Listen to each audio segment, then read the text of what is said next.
Assalamualaikum dan salam sejahtera bersama saya Muhammad Dihya Sahlan dalam Berita Pagi Sabah edisi Isnin 13 Disember 2021. Nasib pekebun getah di Sabah sentiasa terbela di bawah Kerajaan Negeri Gabungan Rakyat Sabah GRS. Ini terbukti apabila Kerajaan GRS memperuntukkan 20 juta ringgit bagi pembayaran insentif harga getah dalam Belanjawan Negeri tahun 2022 bagi membantu pekebun kecil dan pendoreh getah di negeri ini.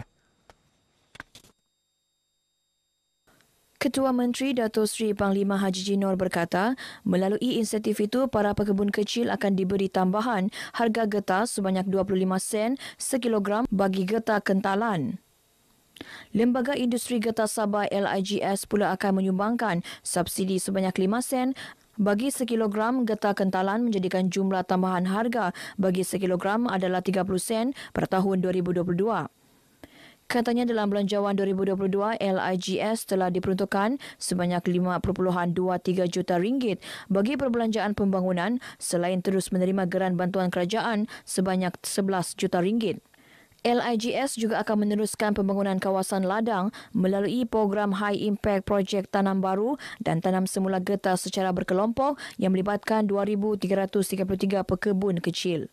Selain itu, LIGS terus melaksanakan program aktiviti ekonomi tambahan AET kepada pekebun-pekebun kecil getah dengan 4 bidang usaha iaitu tanaman halia, nanas MD2, pisang nipah dan pertenakan ikan talapia.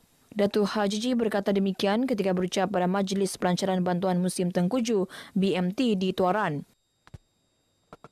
Anjung Kasih Yayasan Kebajikan Negara YKN Ken Cottage Hospital Duchess of Kent Sandakan telah dilancar dan dirasmikan oleh Menteri Pembangunan Wanita, Keluarga dan Masyarakat Datuk Seri Rina Muhammad Harun. Anjung Kasih berkenaan adalah yang ke-16 diwujudkan YKN di negara ini dan yang pertama di Sabah. Anjung Kasih ini diwujudkan sebagai tempat penginapan sementara bagi golongan memerlukan khususnya pesakit dan ahli keluarga kurang berkemampuan untuk ke hospital kerajaan.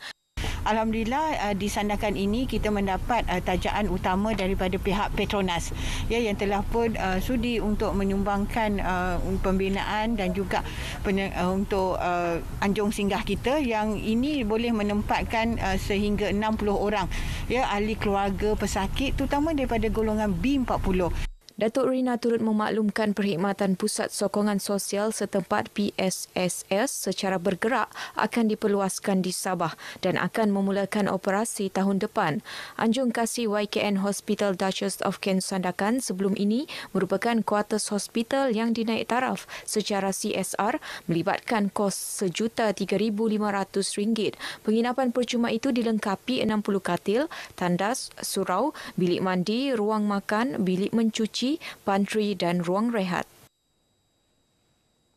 Seramai 20 peserta kursus penternakan ikan air tawar kaedah kolam kanvas menerima sijil tamat kursus dalam majlis penutupan kursus di Pusat Komuniti Kampung Kuala Monsok di Tambunan. Kursus anjuran Jawatan Kuasa Pembangunan dan Keselamatan Kampung JPKK Kuala Monsok, FGA Enterprise dan Jabatan Pembangunan Sumber Manusia JPSM itu telah dijalankan pada 6 hingga 10 Disember 2021. Saya percaya dengan pengetahuan yang mereka ada itu, kita boleh mencapaikan objektifnya iaitu untuk meningkatkan pendapatan para peserta di luar bandar dan juga hasil daripada usaha itu. Beliau berkata demikian di Tambunan. Kemungkinan kursus fasa kedua bagi kursus penternakan ikan kolam kaedah canvas ini akan dipohon semula. Memandangkan permintaan yang amat ramai daripada penduduk sekitar kampung. Kalau diizinkan ada rezeki, kita akan buat meneruskan itu kolam canvas lah.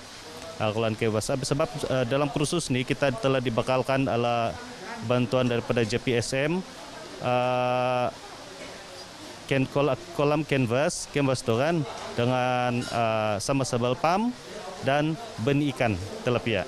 Kesemua 20 peserta kursus tersebut menerima sijil tamat kursus selain bantuan berupa kanvas, baja ikan, pam air khas dan anak ikan.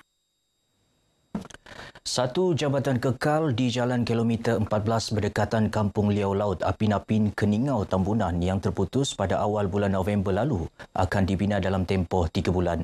Timbalan Menteri Kerja Raya Datuk Arthur Joseph Kurup berkata jambatan kekal itu mampu menampung seberat 60 tan dan akan siap dalam tempoh 18 bulan.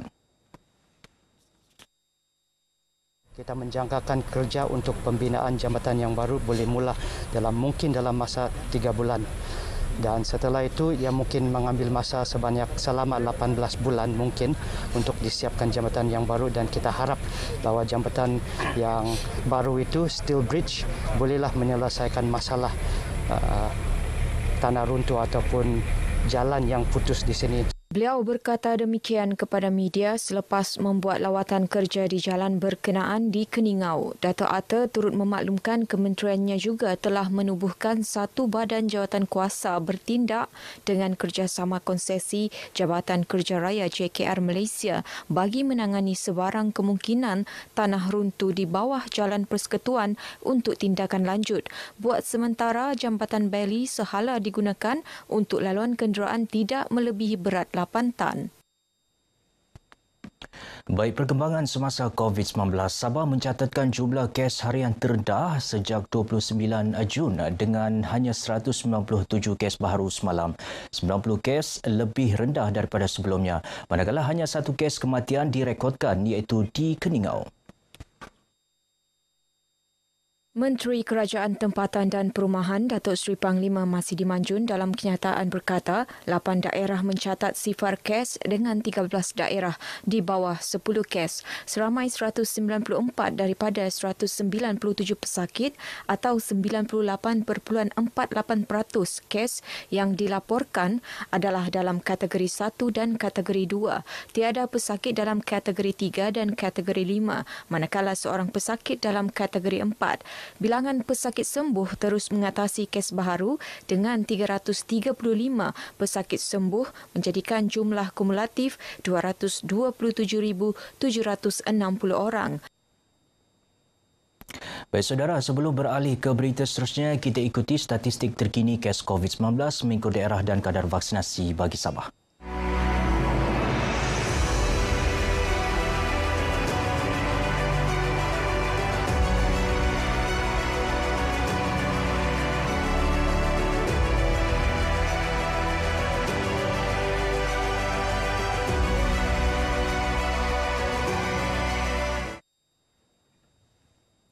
Institusi Politeknik dan Kolej Komuniti bertanggungjawab menyediakan graduan yang berupaya mendepani revolusi industri keempat dengan memasuki dunia tanpa sempadan.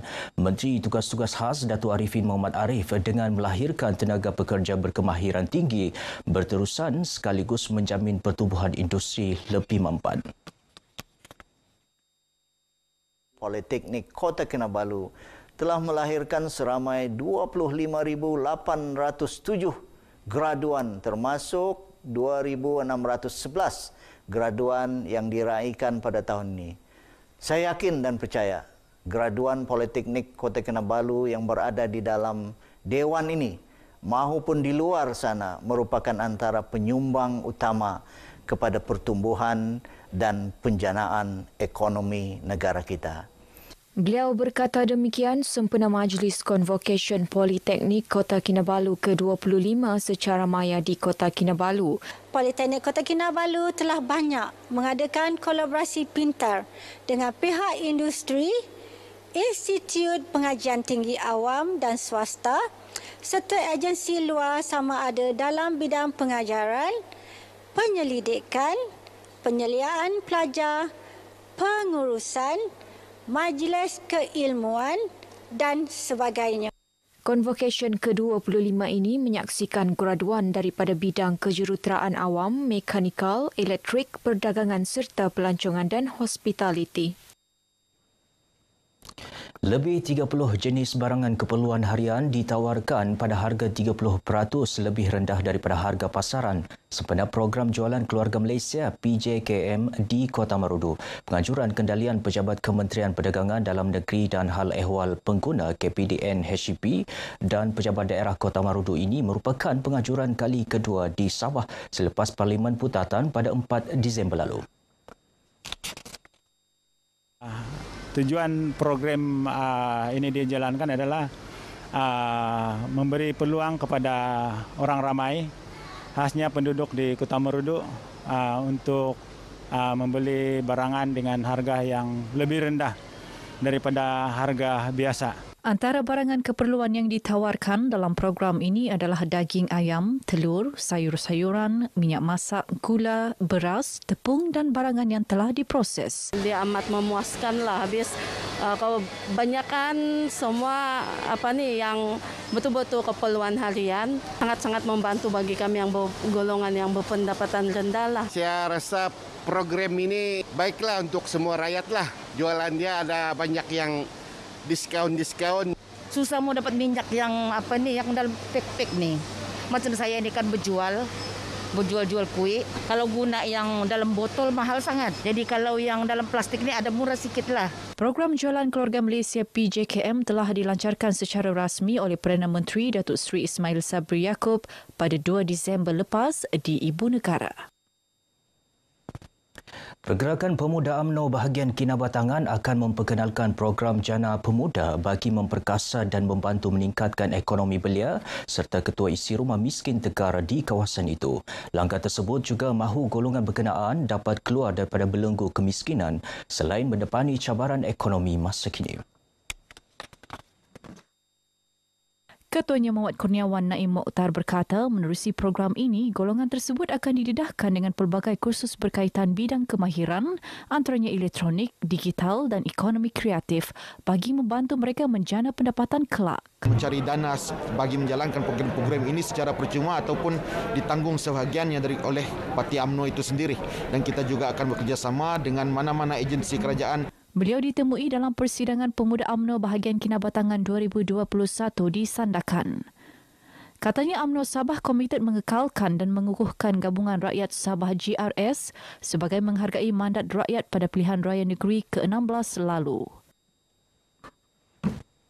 Baik saudara, perkembangan dari Sabah berakhir di sini. Teruskan bersama berita RTM. Saya Muhammad Dihya Sahlan. Assalamualaikum dan salam hormat.